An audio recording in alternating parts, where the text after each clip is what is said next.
اے پیغمبر صلی اللہ علیہ وسلم، اپنے پروردگار جلیل الشان کے نام کی تسبیح کرو، جس نے انسان کو بنایا، پھر اس کے ہاتھوں کو درست کیا، اور جس نے اس کا اندازہ ٹھہرایا، پھر اس کو رستہ بتایا، اور جس نے چارہ اگایا، پھر اس کو سیاہ رنگ کا کوڑا کر دیا۔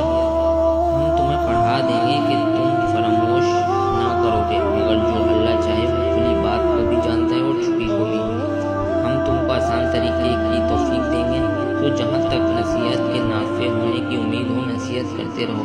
جو خوف رکھتا ہے وہ تو نصیحت پکڑے گا، اور بے خوف بدبخت پہلو تہی کرے گا۔ جو قیامت کو بڑی تیز آگ میں داخل ہوگا، پھر وہاں نہ مرے گا نہ جیے گا۔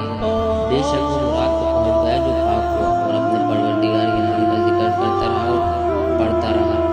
مگر تم لوگ تو دنیا کی زندگی کو اختیار کرتے ہو، حالانکہ آخرت بہت بہتر اور پائندہ تر ہے۔